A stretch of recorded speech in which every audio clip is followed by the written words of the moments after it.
La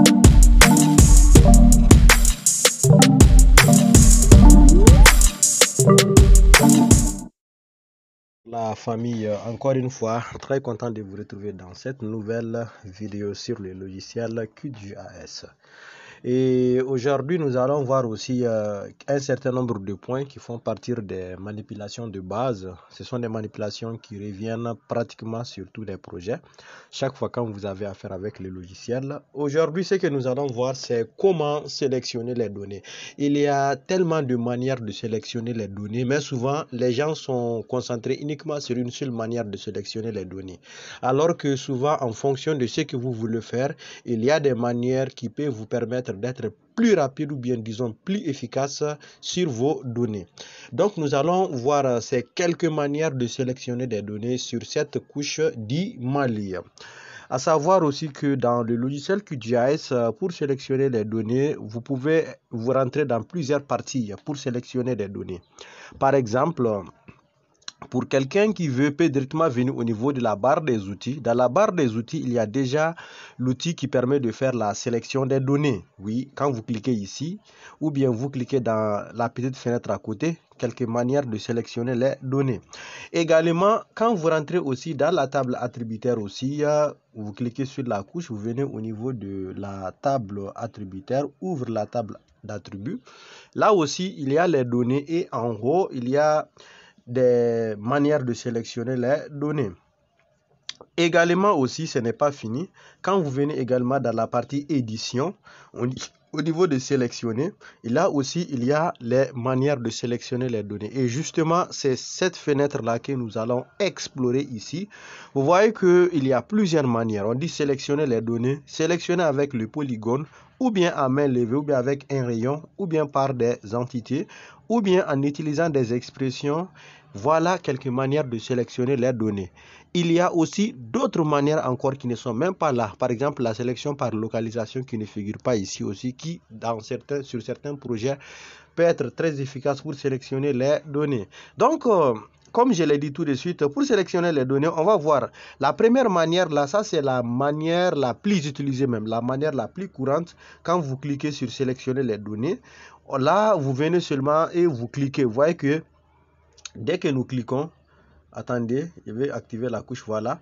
Dès que nous cliquons, voilà, là, les données sont sélectionnées. Et si vous voulez que plusieurs données soient sélectionnées, vous maintenez la contrôle et là, vous allez sélectionner autant de données que vous souhaitez sélectionner. Là, on voit également, c'est cette manière qui est très, très utilisée, n'est-ce pas? Voilà, mais ce n'est pas la seule manière de sélectionner les données. Maintenant, quand vous finissez de sélectionner les données, voilà, vous pouvez faire, si c'est à exporter, ou vous allez cliquer sur la couche, aller dans exporter. Mais nous n'allons pas exporter. Bon, on va supprimer les données qu'on a sélectionnées, ou bien désélectionner plutôt, pas supprimer. Donc, on désélectionne les données. Maintenant, allons-y voir les autres manières de sélectionner les données. Maintenant, passons à la deuxième manière qui est de sélectionner avec un polygone. Oui, avec un polygone, une surface. Donc, quand vous cliquez sur ça, vous venez sur vos données. Supposons que moi, je vais prendre ces données-là. Donc, je vais commencer à cliquer. Vous voyez qu'il y a un polygone qui commence à être tracé. Voilà, un polygone, une surface qui a plusieurs côtés. Donc, partout où le polygone va toucher, l'entité en question serait sélectionnée. Une fois que j'ai fini, je fais clic gauche. Et là, vous voyez, partout où mon polygone a touché la couche, l'entité a été sélectionnée. Toutes les entités qui ont été touchées par le polygone ont été sélectionnées. Donc, c'est très très facile cette deuxième manière de sélectionner les données. Il suffit tout simplement de dessiner votre polygone. Vous voyez, voilà. Toute entité qui va être touchée par le polygone fera partie de la sélection. Donc, voilà. Ça, c'est une deuxième manière de sélectionner les données. Maintenant, on va encore désélectionner ces données également qu'on vient de sélectionner. Allons-y voir d'autres méthodes. Toujours, on vient dans éditer, sélectionner. On va voir la troisième manière qui est de sélectionner à main levée. À main levée, c'est encore plus facile même qu'avec les polygones. Là, il suffit tout simplement de faire glisser votre main. Et votre main va dessiner une surface sur l'ensemble des entités où ça va passer. Par exemple, je clique là et vous voyez, Là, je n'ai pas besoin de cliquer sur la souris. Je glisse seulement. Partout où ça glisse, la partie est sélectionnée, vous voyez. Partout où ça glisse. Et là, quand j'ai fini, je fais clic gauche. Voilà. Et là, vous voyez que partout où ça a touché, ça a sélectionné. Donc, on peut aussi effacer. On efface. Et là aussi, vous voyez, je viens vers le site du Mali. Je reprends encore. Vous voyez. Voilà. Ici, le premier bouton, quand vous cliquez, le premier clic commence la sélection. Et le deuxième clic, c'est le dernier clic. Donc là, vous glissez seulement. Dès que vous avez fini, vous cliquez une deuxième fois et là, c'est fini.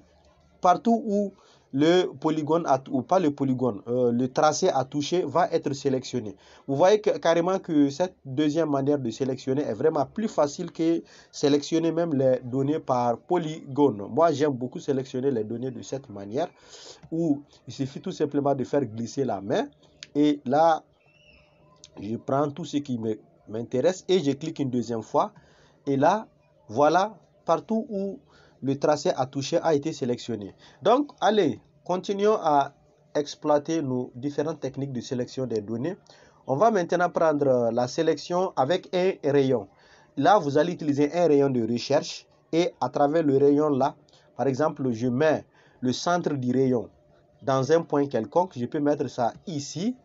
Vous voyez, on dit rayon de recherche. Vous mettez la valeur dans cette partie qui est là ou bien sur la carte même, vous dressez votre zone de recherche. Vous voyez qu'il y a un cercle qui est tracé avec un rayon tout autour. Ici, moi, mon unité du logiciel, c'est en mètres, vous voyez. Donc, carrément, c'est très facile de sélectionner aussi avec le rayon. Vous pouvez aussi directement venir ici et mettre la valeur du rayon ici. Voilà, ici. Je peux mettre 50, pas 50, on va dire 500, voilà, ou bien 5000, voilà, 5000 mètres, je clique OK. Donc 5000 mètres qui fait 5 km, donc vous voyez, c'est à l'intérieur de ce cercle-là, mon rayon ne dépasse pas l'intérieur de ce cercle-là. Donc vous voyez, ça aussi, c'est une autre manière de sélectionner les données. Sélectionner les données en utilisant un rayon. En utilisant un rayon pour sélectionner les données. Ce n'est pas fini, on va continuer encore à exploiter les différentes techniques de sélection des données. Et cette fois-ci, c'est en utilisant des entités par valeur. Sélectionner des entités par valeur, ça aussi c'est très pratique. Ça, pour faire cette manière de sélectionner, il faut connaître déjà un peu les données qui sont dans votre table attributaire. Par exemple, ici, moi, j'ai les données du Mali et le Mali présente des régions et des cercles avec des communes. Donc, vous voyez, je peux mettre quel cercle? Le nom du cercle là, je peux mettre par exemple, je prends un cercle dans le hasard, je mets Bourem. Donc, vous voyez, vous écrivez le nom de l'entité au fait. Voilà, et supposons qu'il y a plusieurs cercles qui s'appellent Bourem, donc je peux préciser la région. Donc, c'est bien aussi de préciser. Donc là, je prends Gao. Voilà, donc vous voyez. Donc, on peut aussi utiliser des valeurs de surface, de périmètre, ainsi de suite. Avec ces deux informations seulement de ces entités-là, je clique seulement sur sélectionner les entités. Et là, automatiquement, c'est ici qu'il y a Bourem. Donc, automatiquement, Bourem serait sélectionné. C'est ici qui représente Bourem. Donc, Bourem a été automatiquement sélectionné. Je vais changer ça. Je vais prendre voilà, un autre cercle là. Cette fois-ci, je vais prendre, je ne sais pas, prenons Ansongo. Voilà, Ansongo qui est toujours dans la même région, la région de Gao. Et je clique sur sélectionner. Cette fois-ci, vous voyez, la sélection a changé. Ça a pris Ansongo qui est à côté de, toujours dans la région de Gao, pas très loin de Bourem. Donc ça, c'est une autre manière aussi de sélectionner des données. Continuons encore, on va fermer et on va supprimer, désélectionner plutôt. Et encore, on clique toujours dans la partie sélection. Comment on peut sélectionner encore des données? On dit sélectionner en utilisant une expression, c'est-à-dire en créant une requête.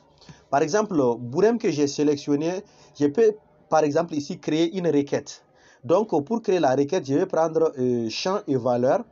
Là, je peux prendre cercle et la valeur c'est égal à Bourem. Donc égal, là je prends tous les valeurs des cercles là, et là, je viens ici, c'est par ordre alphabétique, donc c'est très facile à faire. Donc, je double-clique sur Bourem.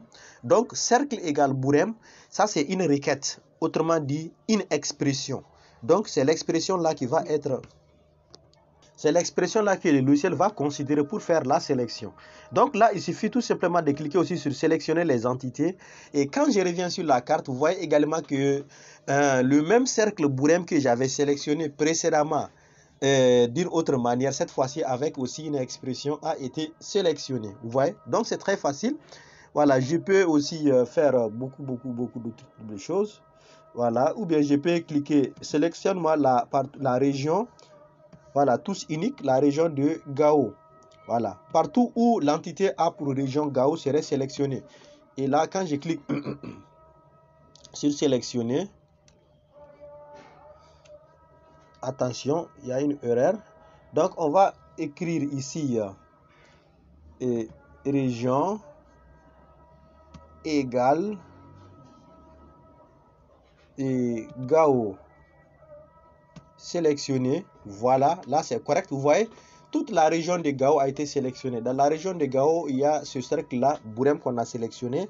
Il y a ici le cercle de Gao même, le cercle d'Ansongo et le cercle d'Andraboukan, de Menaka plutôt. Voilà. Donc, voilà une manière de sélectionner des données dans le logiciel QGIS. Très pratique durant vos projets de cartographie. Et donc là, maintenant, bon, ça, c'est les manières de sélectionner. Maintenant, de sélectionner les entités, vous voyez, on peut utiliser directement ici l'outil qui est là pour désélectionner ou bien rentrer même toujours ici. Rentrer ici, sélectionner pour désélectionner les entités qu'on a sélectionnées. Ou bien, on peut faire une nouvelle sélection, résélectionner des entités. Ou bien même, après avoir sélectionné les entités, on clique sur sélectionner sélectionner toutes les entités. Là, ça va prendre toutes les informations de votre couche. Vous voyez, quand je clique, vous voyez que là, tout ce qui est information dans cette couche du Mali a été sélectionné. Donc, on va plutôt décocher cela. Ce n'est pas ce qu'on veut faire. Et on va encore dans sélection les entités. Voilà, on va voir maintenant comment inverser une sélection. Donc pour cela, il faut d'abord qu'on fasse une première sélection. Donc on va sélectionner à main levée, ce que je viens d'expliquer tout de suite. Donc on sélectionne à main levée. Voilà. Maintenant, ici on va inverser la sélection. Inverser la sélection consiste à faire quoi? Consiste plutôt à décocher ce qui est coché et cocher ce qui est décoché. Ici, les zones qui ne sont pas sélectionnées, c'est ce qui va être sélectionné et les zones qui sont sélectionnées vont être décochées. Donc, on va faire ça. On va dans sélection. Dans la dernière partie, inverser les entités. Vous voyez, cette fois-ci, ce qui a été sélectionné n'est plus sélectionné et ce qui n'était pas sélectionné a été sélectionné. Donc, grosso modo, voici quelques techniques que vous pourrez utiliser dans le logiciel QGIS pour sélectionner des données. Et j'en suis sûr que quelles que soient les données que vous avez, et ces outils, ces techniques de sélection des données peuvent vous aider. Maintenant, je vais mettre les données dans la barre de description. Mais moi, quand je mets des données dans la barre de description, leur validité, ce n'est qu'une semaine. C'est pourquoi il est bien d'être abonné à la chaîne parce que cela va vous permettre, dès que je publie une vidéo, je mets les données dans la barre, vous pourrez les télécharger et par la suite, après, reprendre l'exercice. Si vous revenez quelques jours après que j'ai publié la vidéo et que vous trouvez que la date est déjà expirée, là, vous ne pourrez pas télécharger. C'est pour des besoin de sécurité que je fais ça. Quand je mets les données, une semaine, la validité est finie. On ne peut plus télécharger les données. Donc, pour ne plus manquer ça, il suffit de vous abonner et d'activer la cloche de notification. Cela va vous permettre de recevoir à chaque fois quand une vidéo est publiée, une notification sur votre téléphone qui va vous permettre automatiquement d'être au courant qu'une vidéo a été publiée et de télécharger les données. Et ceux qui ne sont pas abonnés à la chaîne, abonnez-vous. Laissez-nous un commentaire pour nous dire si vous avez des points sur lesquels vous aimeriez que nous faisions des vidéos ou bien si vous avez d'autres suggestions à faire, ça nous ferait plaisir. Il n'y a pas de souci. Pour ceux qui aussi ont besoin d'accompagnement ou bien de formation en ligne, vous pouvez continuer à nous écrire. Nous allons discuter des modalités et passer à la formation. Sur ce, je vous dis merci beaucoup et on se retrouve à la prochaine dans une nouvelle vidéo pour découvrir encore d'autres choses sur les logiciels de cartographie, les logiciels de mine et les logiciels de statistique. Allez, merci et à la prochaine.